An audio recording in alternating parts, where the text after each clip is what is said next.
Hello my dear students, देखिए बेटा आज मैं आप लोगों के लिए बायो के ना ब्लूप्रिंट लेके आया हूं जिसमें आपको पता चलेगा कि भाई किस चैप्टर से कितने मार्क्स के क्वेश्चन आएंगे, ठीक है, और कितने क्वेश्चन कितने मार्क्स के चैप्टर याद करने वाले होंगे, किस तरीके कॉन्सेप्चुअल होंगे, किस तरीके, ठीक है, सारी चीजें इस ब्लूप्रिंट के अंदर आपको समझाई जाएगी। आप देखिएगा बेटा, चलिए स्टार्ट करते हैं।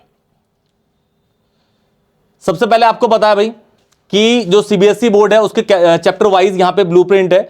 ये बायोलॉजी क्लास 12th का, जिसके अंदर आपके पास टोटल 5 सेक्शन होंगे, 5 यूनिट्स है, ठीक है, जिसके अंदर ये सारे चैप्टर्स पांचों के पांचों यूनिट्स के अंदर ये सारे के सारे चैप्टर होंगे। Chapter 1 reproduction in organism, sexual reproduction in flowering plants, human reproduction, reproductive health, principle of inheritance and variation, molecular basis of inheritance, evolution, human health and disease, strategies for enhancement and food production, microbes and human welfare, ये सारे के सारे आपको मिल जाएंगे। 16 chapter हैं total आपके पास।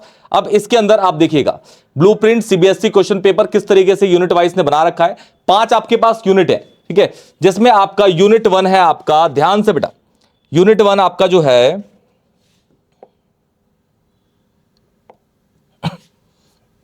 Unit one आपका है रिप्रोडक्शन, जो कि आपके 14 मार्क्स के हैं।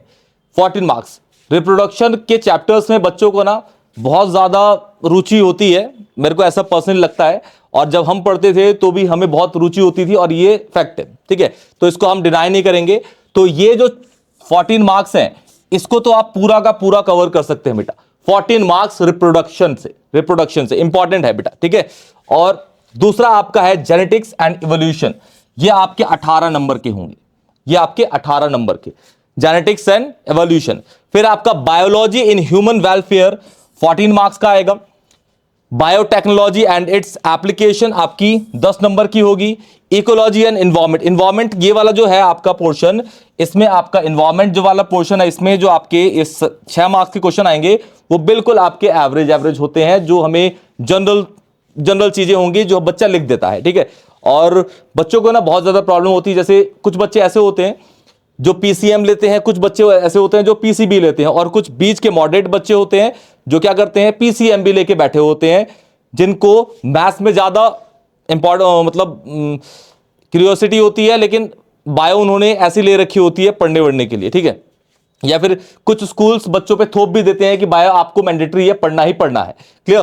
तो उस ऐसे बच्चों के लिए ना इन्वायरमेंट चैप्टर बहुत ज्यादा इंपॉर्टेंट है, इकोलॉजी एंड इंपॉर्टेंट, जिसमें आप 14 मार्क्स पूरे के पूरे अचीव कर सकते हो, कैरी लेके बिल्कुल बोर्ड के एग्जाम में आ सकते हैं आपके, क्लियर बेटा। तो इनको आप ध्यान से देख लीजिए, इसको और इसको आप बहुत इजीली पढ़ लेंगे। और आपका ये वेलफेयर वाला भी बहुत इजी पार्ट है, इसमें जेनेटिक्स में बच्चों को बहुत ज्यादा प्रॉब्लम आती है, ठीक है। तो जो अगर फेल होने वाले बच्चे इनको लगता है कि हम फेल होंगे, तो इस वाले को जेनेटिक्स एंड एवोल्यूशन को आप छोड़ ही दीजिएगा पूरा का पूरा, ठीक है। ओके, अब देखते हैं हम इसके अंदर क्वेश्चंस किस किस तरीके से आएंगे। आपको पता है कि 1 2 3 4 5 के आपके जो क्वेश्चन है वो आते हैं, ठीक है।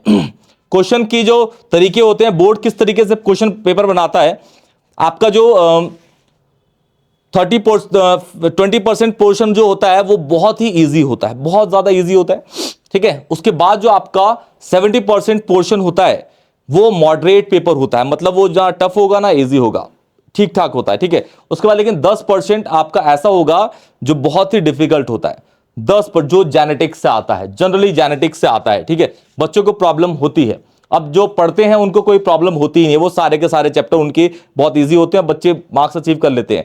पीसीबी वाले जो बच्चे होते हैं उनका सबसे इंपॉर्टेंट सबसे अच्छा सब्जेक्ट ही होता है बायो, तो बच्चों को याद करने में तो कुछ ऐसे होते हैं वो कर लेते हैं ठीक ठाक, क्लियर बेटा। तो इसके अंदर देखते हैं, जैसे कि आपके पास है 1 नंबर के क्वेश्चन आपके याद करने वाले होंगे, ठीक है। फिर हायर ऑर्डर थिंकिंग स्किल वाले आपके 2 नंबर के क्वेश्चन होंगे, आप चैप्टर रिलेट कर सकते हैं बहुत इजीली। फिर इवोल्यूशन एंड मल्टीडिसिप्लिनरी वाले 1 नंबर के क्वेश्चन होंगे। ऐसे ही 2 नंबर के क्वेश्चन आपका एक आएगा याद करने वाले से, समझने वाले से आपका यह आता है, एप्लीकेशन पोर्शन आपका 2 नंबर का होता है, और इससे आपका कोई नहीं आएगा, इवोल्यूशन एंड मल्टीडिसिप्लिनरी से कुछ नहीं आएगा आपका। फिर आपका 3 नंबर का याद करने वाला एक ही होता है, और समझने वाला ठीक ठाक वो आपके 4 क्वेश्चन आएंगे, ठीक है बेटा। फिर एप्लीकेशन के आपके 4 आएंगे, हाई ऑर्डर थिंकिंग स्किल का 1 आएगा, इवोल्यूशन एंड मल्टीडिसिप्लिनरी से आपके 2 आएंगे। फिर आपका जो आपका ये है 4 मार्क्स का है, 4 मार्क्स से आपका इवोल्यूशन एंड मल्टीडिसिप्लिनरी से आएगा, और 5 नंबर के 3 क्वेश्चन आते हैं, जैसा कि हम सबको पता है बेटा। उसमें आपके इस वाले से और इस वाले 3 understanding application high order thinking skill से आपके एक क्वेश्चन आएंगे, ठीक है। तो ये आपके परसेंटेज हैं, इनको ध्यान से आप करके जाइएगा, ठीक है। केस स्टडी के जो क्वेश्चन है, केस स्टडी के क्वेश्चन वो जनरली आपके, मैं बता दूं, जेनेटिक्स से और बायोटेक से आते हैं, याद रखिएगा, ठीक है। जेनेटिक्स और बायोटेक के इंपॉर्टेंट है कि भाई इससे केस स्टडीज बनती हैं, ठीक है। और सैंपल पेपर्स में भी जनरली ऐसा देखा गया है कि इन्हीं से आपके केस स्टडीज के क्वेश्चन बन रहे हैं। क्लियर बेटा? तो ये आपका पूरा का पूरा रोड मैप है बायोलॉजी का क्लास 12 का। क्लियर बेटा? कोई भी डाउट होगा तो प्लीज कमेंट सेक्शन बताइएगा। वीडियो अगर अच्छी लगी दोस्तों को शेयर करिएगा, चैनल को सब्सक्राइब करिएगा। तब तक के लिए टेक केयर बेटा।